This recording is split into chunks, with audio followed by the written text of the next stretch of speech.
In this brief lesson, we are going to make a case study of the population trends in Singapore from the early 1960s to the present day. So far, you have learned about what are the three branches of the Singapore government and how each of them ensure the smooth and effective governing of the country. We have also learned how the action taken by the Singapore government are based on some belief or ways of thinking. These belief or way of thinking are known as principles. The four principles are: 1. Opportunities for all. 2. Rewards for work. 3. Anticipate change and stay relevant. And lastly, leadership is the key to success and survival. In order to help you to remember what these four principles are, the first alphabet of each of these principles will form the word oral. When you remember the word oral, each of those alphabets will represent one of these principles.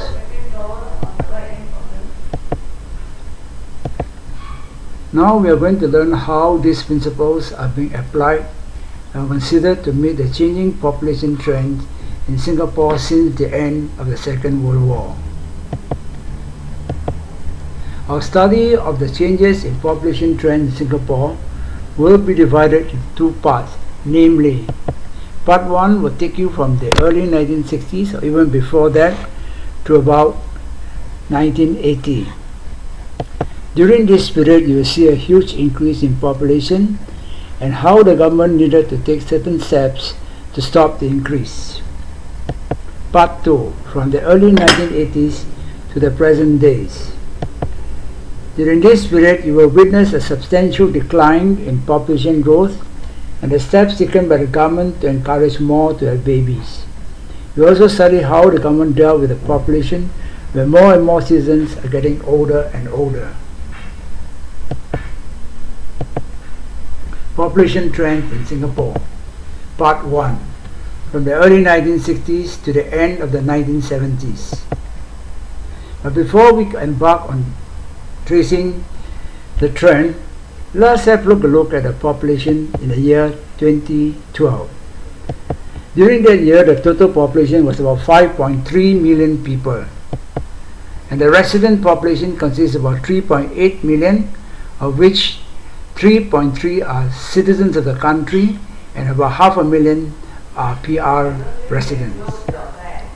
The non-resident consists of about 1.5 million. These are people who come here who work on a short stint and they leave the country.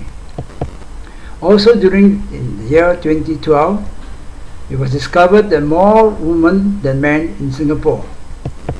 Similarly, more people are getting married, but they're getting married later, much later, after 30 years old. And more women are giving birth later also, between the 30 and 34 years of age. The early population growth. Look at the graph on your left. The graph is not straight, and you can see in the first part the circle shaded in grey with a broken line in between.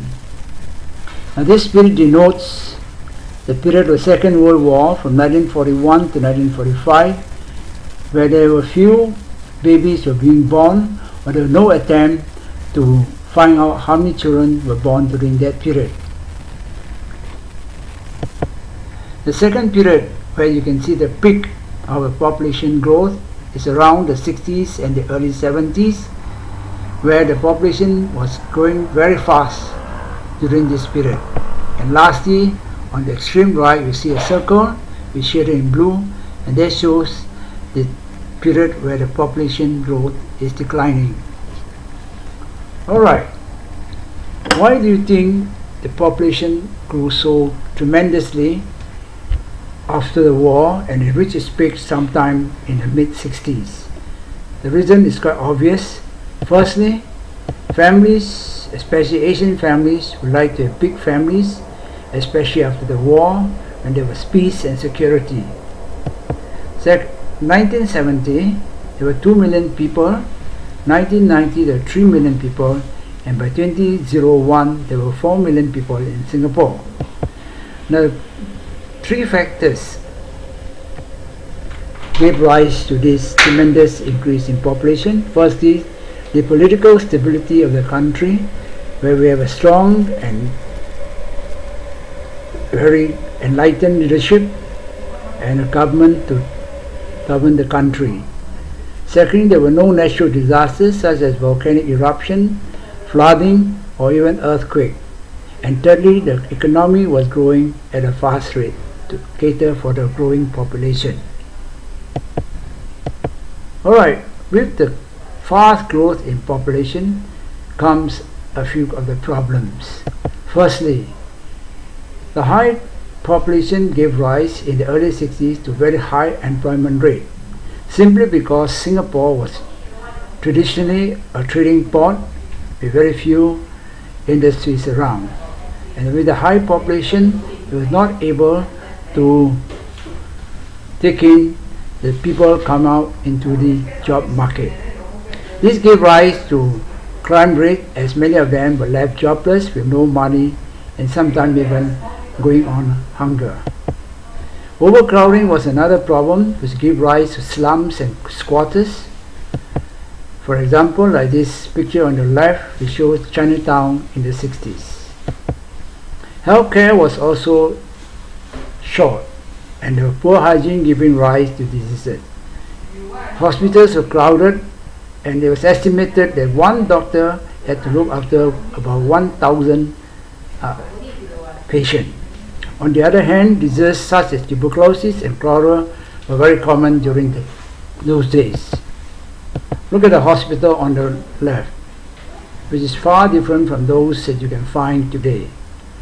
Lastly, there was lack of education opportunities and no government subsidies. Look at the school below, which is not as well equipped as those that you can find today in Shuqun Secondary School. But how did the government control such high birth rate?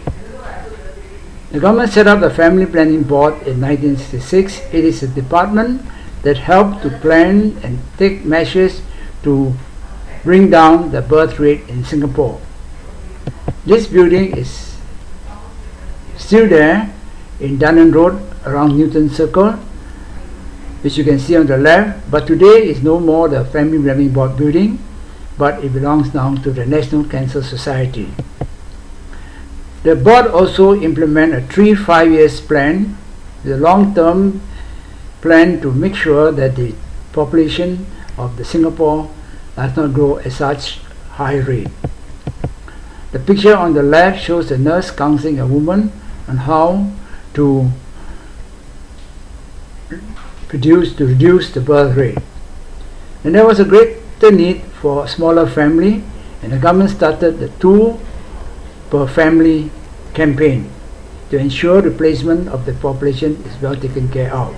Various measures were taken to educate and encourage small families to have not too many children with the family. The advertisement on the left are some of the posters that they put up during that period of time. And so we have slow population growth. Look at the table below, the growing Singlewood trend. In 1990, the males between 20 to 24 years of age made up 94.2%. By the time it came to the year 2000, there were 95.2, which means over 10 years there was only an increase of 1%. On the other hand, let's look at the older people, those between 40 to 44. In 1990, the percentage was 10.9. By 2000, the percentage has increased to about 18.3%, which saw a rise about 6 to 7 times as much as those who are growing for males between 20 to 24. This shows very clearly that the population is slowly but surely aging and becoming older. So what caused this trend? Firstly, the change in education mindset. Men and women were better educated as a result of the push in education, and they do not see the need for having more babies during that period of time.